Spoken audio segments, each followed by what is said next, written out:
The NHL trade deadline is still months away. That doesn't mean the Oilers shouldn't be thinking ahead to what they need and how badly they need it.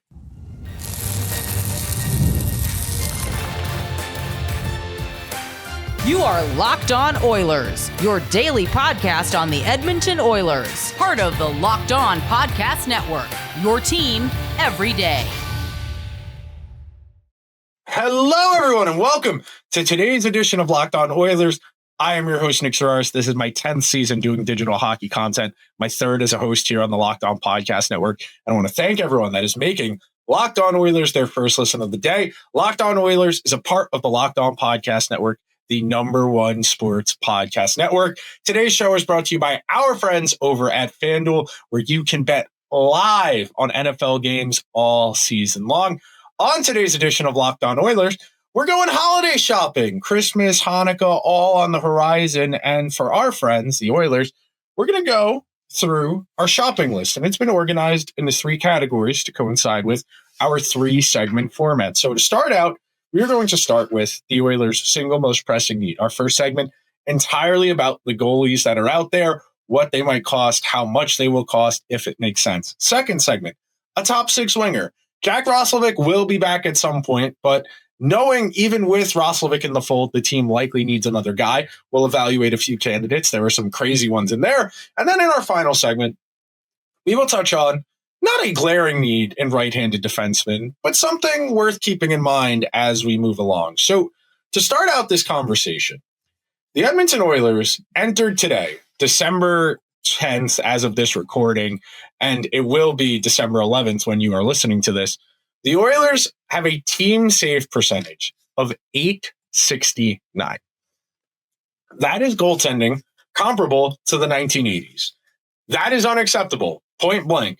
Now, we have heard over and over again conflicting messaging. The Oilers aren't going to add a goalie. They might wait till after the season. If you read The Athletic today, the Oilers know they need to add a goalie, but in the middle of this as well, what are they going to do with Connor Ingram, who is still working his way back from a long layoff in the AHL right now for Bakersfield? And look, I come to you with no great options. As we have discussed repeatedly this season, goaltender is the single hardest position in the sport to get right. There are so few competent NHL goalies league-wide that any team with one isn't going to move off of them unless they have to, or it makes more sense than you would think. Because even when you're not a good team and you have that goalie, you on some level feel like you're still in the mix. And when you have that, it's the same thing as quarterback in the NFL. Even if your team stinks, if you think you have a guy, you're going to hold on to him and try and gut it out or figure out the rest of the roster because it's so hard to get right. And the names we're going to discuss on today's show are names you have heard all season long. Of course, we'll start Tristan Jarry, somebody who reportedly, of course, ultimately shot down, was on his way to Edmonton. Jarry, 2 years remaining at $5.75 million this year. Okay numbers. The win-loss isn't great, but wins and losses aren't a goalie stat. 13-9-2, a .913 save percentage, a 2.54 goals against average. Those are pretty solid numbers. That's 30 points better than what you're getting from Stuart Skinner on a save percentage basis. And look, and when it comes to Tristan Jarry, I think he is the best possible outcome for what Stuart Skinner is.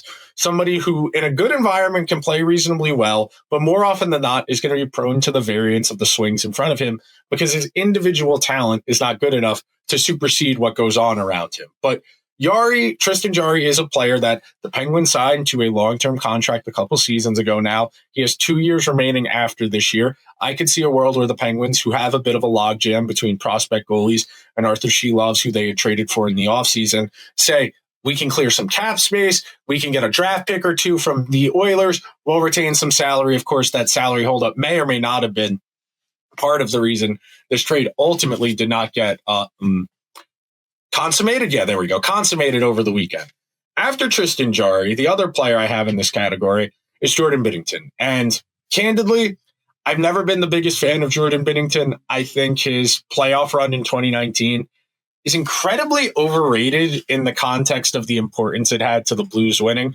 I'm going to click on over to Hockey Reference here because I forgot to write down his playoff numbers. In the 2019 playoffs, a 914 save percentage, a 2.46 goals against. Solid, but not otherworldly, not elite, not special, not like what you saw Shesterkin do for the Rangers in their conference finals runs. Bob, the first time the Panthers made the Cup final, but that's decent. The problem, of course, becomes the rest of Binnington's career, especially in the regular season, is pretty unremarkable. He's got 3 seasons, as a starter, where his save percentage is over 910. The last one being 2 years ago as a 30-year-old. And I'm going to be honest with you. Right now, his numbers are in the same boat as Stuart Skinner's, and he's 3 times as expensive. It really doesn't make a lot of sense for me unless you are getting the Blues to retain half and you are getting a contract out. If there's a world where the Oilers can turn some picks and Brett Kulak into Jordan Binnington and half of Binnington is retained, and we can't do double retentions anymore because of the new CBA rules. But at least I would hear the argument. Binnington has some big game experience. He's won a Game 7 of a Stanley Cup final. He won the gold medal at the Four Nations. We'll see ultimately if he ends up being the starter for Canada at the Olympics, though right now, if I were in Doug Armstrong's shoes, I would be choosing to go with Logan Thompson. And then the last player I have in this mix, I wrote wild card, and I wrote Marc Andre Fleury.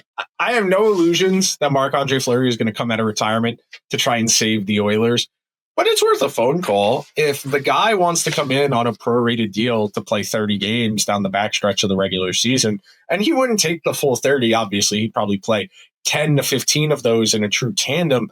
I wouldn't be opposed to that. Now, Fleury last year was not great with Minnesota. He is up there in age. But I would at least entertain that idea, being that he would only cost money against the cap as opposed to assets, and you wouldn't need any type of chicanery as far as teams retaining salary. Now, in the unproven tier, I have 2 guys who are both in the AHL right now. I have Nico Dawes in the Devils organization, whose NHL numbers are wholly unremarkable. 2023, 23-1, 899 save, 294 goals against average. Nothing special. He only makes $800,000, so money not an issue here. 901 save percentage for his career in the AHL, which not exactly a ringing endorsement. Like the next guy, when it comes to Mikey DiPietro, who's got a 924 save percentage in the AHL over the last 3 years, he's got a 2.21 goals against average. That you could talk me into. The Bruins have a track record of doing a decent job developing goalies. You think about how they went from Tim Thomas to Tuukka Rask to Jeremy Swayman. They have done a really nice job. Of course, they traded for Olmark in there as well. And when you traditionally build out your team from the back forward, you generally identify those traits. And the next goalie on our list, UC Soros, same boat. Nashville, Pekka Rinne all those years, handed the mantle over to Soros, has put a couple guys in the league, like Kevin Lankinen comes to mind as far as backups go. But Soros, at his price point of $7.4 million for another 7 years, and he's already 30, I'm out. Just money-wise, I am out. I know there are going to be people who listen and say, well, Nick, they're leveraged for right now. Why do you care about 3 or 4 years from now? Because Soros isn't playing great right now. 10-10-3, 3.03 goals against, 896 save. Sure, in a better environment, I think those numbers would be better. But there's an argument to be made. Soros has already peaked in the NHL, and you don't want to be paying for the backslope. And then last guy I have, and I know I'm talking really fast. You might want to listen to this at half speed, maybe 3/4 speed. Maybe in post-production, I'll dial the speed down just a smidge so I'm a little less motor mouth and auctioneer and a little more conversational. But there's a lot to get to, and we do have ads to fill. So last one, somebody I had identified in the summer, somebody coming off of an injury. He's in the Blackhawks organization. That's Laurent Brossoit. Somebody who has never been a bell cow starter, somebody who is not physically capable of making a majority of starts, but he's in a similar boat to Connor Ingram. He's working his way back from injury down in the AHL. He's playing okay when he has played, but that's somebody who has a long decorated injury history, someone who famously got hurt on the way to the Stanley Cup final. Aiden Hill replaced him, and the Golden Knights ultimately won the Stanley Cup that year. But we are going to take our first break on today's edition of Locked On Oilers. When we come back, I'm going to tell you the fun name, the exciting name, and the whatever name the Oilers could add to bolster their top 6 right after this. NFL Sundays move fast. One big play, and suddenly everything's different. That's what makes live betting with FanDuel so exciting. You're not just watching the game, you're reacting to it in real time. With FanDuel, you can place bets as the action unfolds. Every drive, every momentum swing, every highlight moment. Live betting is best when the game starts to shift. A receiver gets hot. a defense tightens up, or momentum swings after a turnover. FanDuel lets you jump into the moment with live spreads and money lines that adjust after every play, player props that update as the game develops. You can bet on plays like next touchdown scorer, drive results, game totals, and so much more. It keeps you locked into every snap, every drive, and every possibility. Tonight, important game in the NFC South for my Baker Mayfield-led Tampa Bay Buccaneers. The Bucs 4.5-point favorites against the Atlanta Falcons down in Tampa.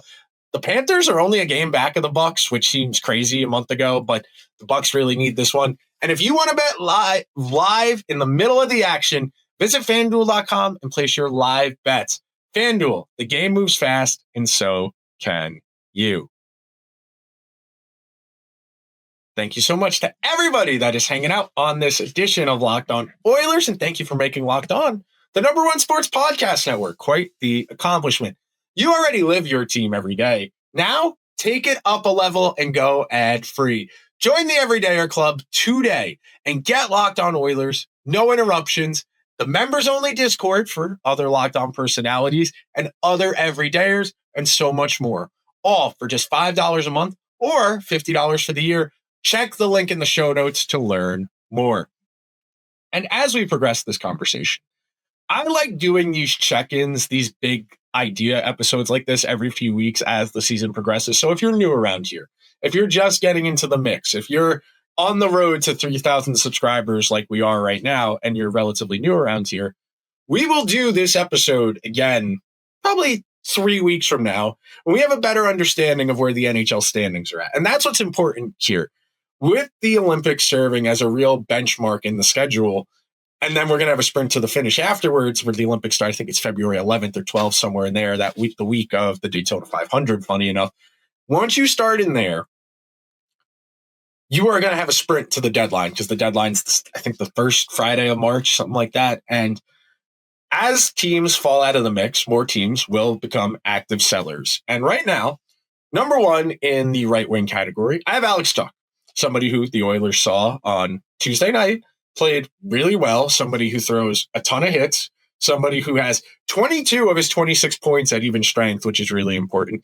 He's got 30 games played. He hasn't missed any yet. He's averaging about 2.2, 2.3 shots on goal per game, shooting 14.9%. And most importantly, for a cap-strapped team like the Oilers, he's only making $4.75 million against the cap this year. So if you sweeten that pot, Buffalo can get that number down to like 2.45 million, 2.3 something million. And that would go a long way in giving the Oilers flexibility to make additional moves beyond Alex Tuch. And I like Tuch, the player. I think his tenacity, I think his leadership skills, he's been the captain in Buffalo for a number of years. And granted, I know it's Buffalo, but he's from the area. He's the type of rugged skill set forward that GMs love come playoff time. Somebody who I think would do a great job as effectively your second Zach Hyman. Now, Hyman throws more hits than Tuch does, but I think that's your mold. In and around the net front, high traffic areas, create conflict, put guys at disadvantages. And he's a right-handed shot, which would help on the power play if you want to put him in the nude spot and give yourself right and lefties from the half walls to make your one-timers a little more simple, because I know there are times where I see Nuge get that puck on his strong side and he's shooting from the wall and it's just a tougher angle. But after Tuch, the other two players I have in that grit category, I have Anthony Mantha, who's got 9 points, 8 goals in 17 games, 9 goals, 8 assists, in 17 points in 28 games for your Pittsburgh Penguins, who are hanging around. Somebody who, not a ton of shots on goal, only 49, not a ton of hits, only 10, but big, physical, somebody who has the capacity to drive the net, to create dangerous offense, the type of player that won't go for a whole lot. I think this is very clearly a player the Penguins had signed with the intention of trading him. He has bounced around a number of teams. We've seen him try this a couple times where he signs on with a bad team, gets a lot of minutes, gets traded to a better team. I think that's a type of buy low, not even a buy low player, but the type of investment that's worth making at the trade deadline. Even if you're not the Oilers, if you're a team that thinks you're a Stanley Cup contender and you could slide Mantha in on your third line, you do pretty good. And then the last player I have in this function tier, Kiefer Sherwood, who has 12 goals in 30 games. He's not going to keep shooting at the crazy rate he is. He's only getting 2 shots per game. He's not going to keep having 15, 20% of them go in. He does have 134 hits through 30 games, though, and that's something I know the NHL GMs will go crazy for. He is the type of pesky. He's very reminiscent, and it's funny, he's a teammate. Reminds me a little bit of what Connor Garland does as a right-handed forward. And Sherwood is a bit less physically talented. He's not as good of a shooter. He's not as polished of a playmaker. But I think there's a world where you can make Sherwood an interesting ad for the Oilers' middle six. I don't think he profiles as the top sixer. I think if you're trading for him to slide into your top six, you're going to be sorely disappointed. And then in the gaudy tier, I have 2 players. Number 1, I have Patrick Kane. I am not particularly interested in Patrick Kane, but I would be remiss if I did not include him. We know how the Red Wings have rolled him over for a couple of years now on 1-year deals. He's got 19 points in 21 games. He's got 62 shots on goal, so almost 3 shots on goal per game. That's encouraging, but this is not the skill set the Oilers are really lacking. I think Jack Roslovic does this better than Patrick Kane does at this point. Now, Kane's hands are still pretty good. He's great in the shootout. He cherry picks a lot. He offers nothing defensively. He offers nothing physically. I think if you're adding Patrick Kane, and he's at a reasonable price point, only $3 million for the remainder of this year, and you could roll him over, I suppose, next year on an over 35 deal if you really liked what you got out of him. I'm not interested in Patrick Kane in the slightest, but it would be negligible if I did not mention a pending UFA on a team that probably is going to miss the playoffs in Detroit. And that brings us to the big one. It remains to be seen whether or not the New York Rangers are going to push for the playoffs or be pragmatic and look towards the future. They are not playing particularly good hockey. They are in the thick of the playoff race because the East is an atrocity. And Artemi Panarin could get them a lot. You look at what Brock Nelson got last year, and Brock Nelson is a good player, nowhere near the player Panarin is. Panarin's got 32 points in 31 games. He's got 83 shots on goal, so shade under 3 shots on goal per game. The problem with Panarin, and the reason it's undoable for the Oilers, makes $11.6 million against the cap. So even if you got retention, we're talking about $5.6 million against the cap. And I don't think there's a world where the Oilers could do that without sending significant money backwards. Now, if there's a world where you could get Nurse going the other way, if you could get Henrique, you get Kulak, you need somebody who's making at least $4 million going the other direction to make the money line up so that the Oilers don't need to sell off more parts. And it would have been ideal 2 years ago, 3 years ago, when you could have did a double retention. The Rangers could have retained half. The Oilers would have paid a premium. Someone else could have retained half. They could have got Panarin at something like $3 or $4 million, $2 or $3 million. That would have unlocked so many more potential possibilities. And I wish they could have. I genuinely, from the bottom of my heart, I wish the Oilers could have found a way to make that happen then. Now, not so much. And then the last one for fun, Jordan Eberle. Last year of a deal in Seattle, $4.75 million against the cap, 17 points in 20-odd games, 13.2% shooting on 68 shots on goal. Jordan Eberle would be a nostalgia play. I think Eberle is a bottom 6 forward at this point. I think if you're a Stanley Cup contender, you should look at him as a third-line winger. Maybe if you really are in a pinch or it's short-term because of an injury, you could afford to play him in your top 6, but I just don't think that's going to work out particularly well for them. I think the Oilers need to add a top 6 forward. I think they need to add a goalie. And coming up next on today's edition of Locked On Oilers, I'm going to make the case why, even though they do expect Jake Walman to come back and they have Ty Emberson and Alec Regula, the Oilers need a right-handed defenseman in the mix, even just for depth. The holidays are amazing, but they can get overwhelming fast. Travel, gifts, parties, year-end expenses.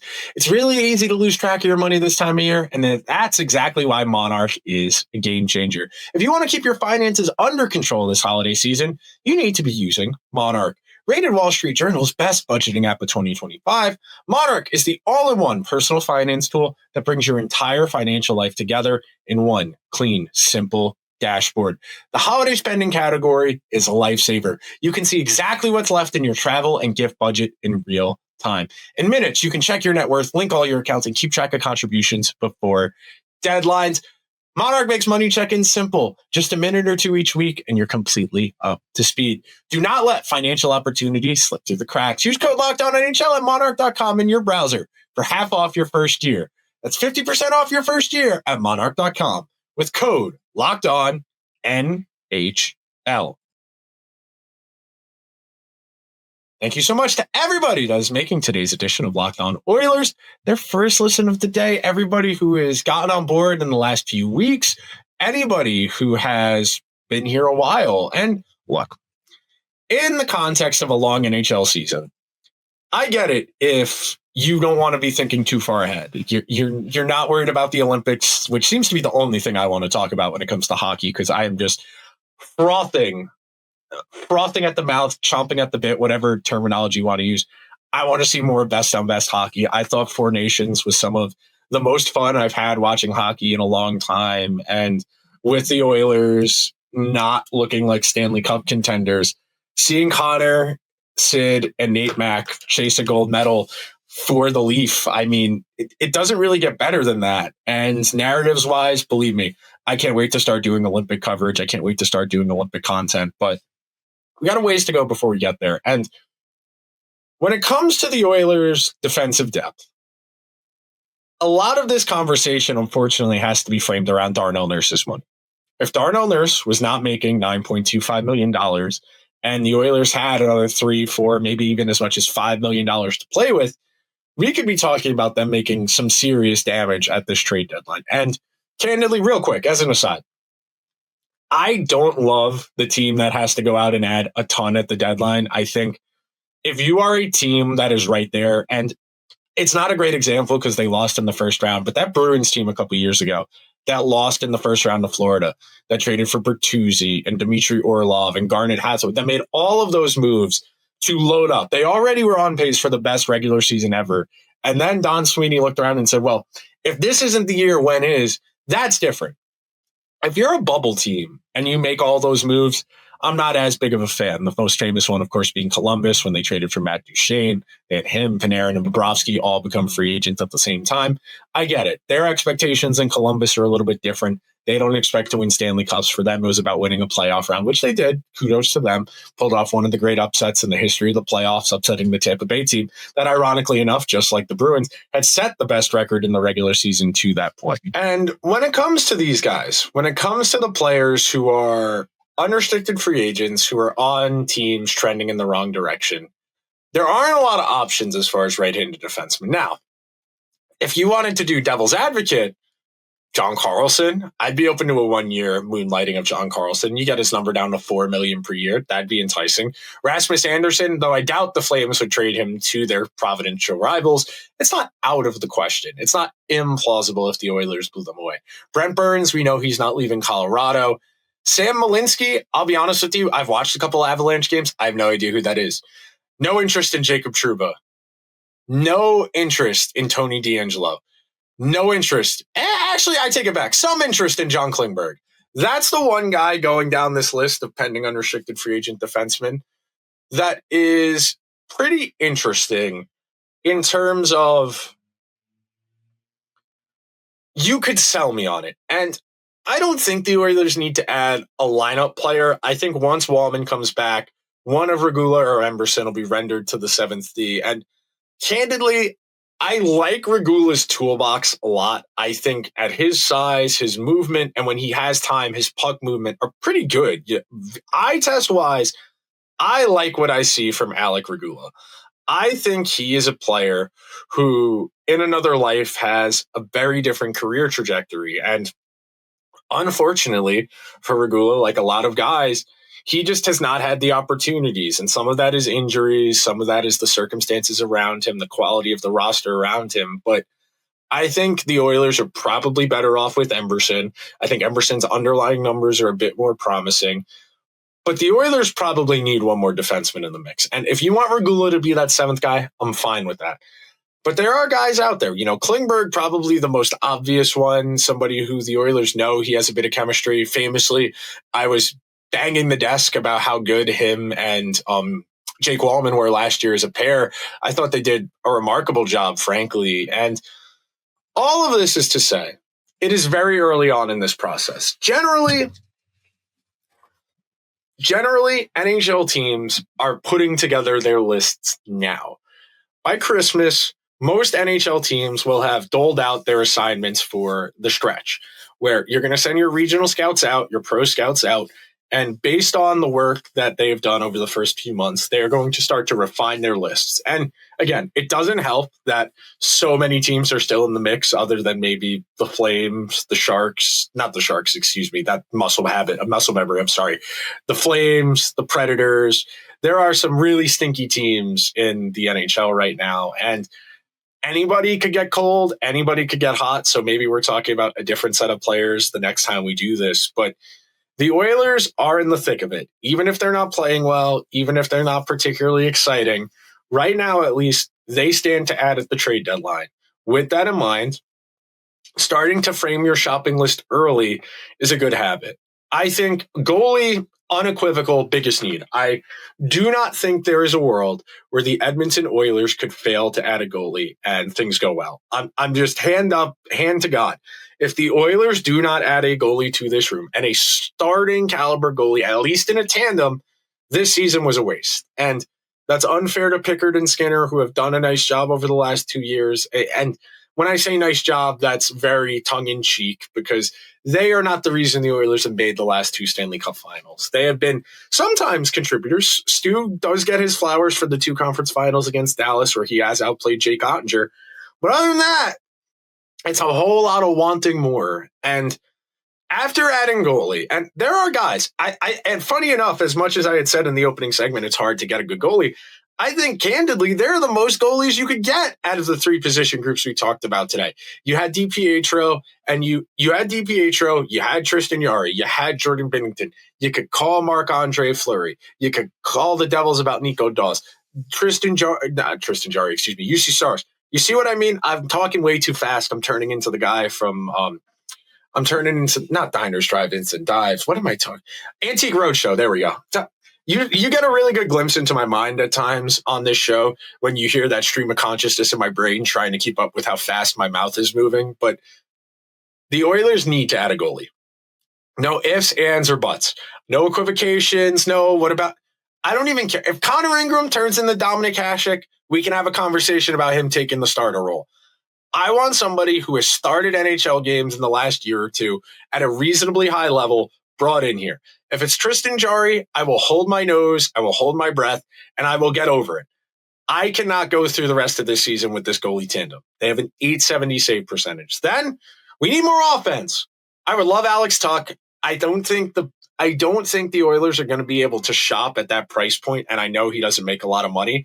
But if they're going to add a goalie and they're going to add a forward and maybe even a 7th D, they're going to need to be cost efficient. Don't be surprised if they look at Kiefer Sherwood. You know they like to make trades with Vancouver. That will do it for today's edition of Locked On Oilers. Thank you so much to everybody that tuned into today's show. Tomorrow's show, we will break down the Oiler game. So make sure to subscribe and follow so you get the latest episode whenever it drops. And if Locked On Oilers made your Spotify Wrapped, you can prove it on social media and you'll secure a free month of our brand new Everydayer Club.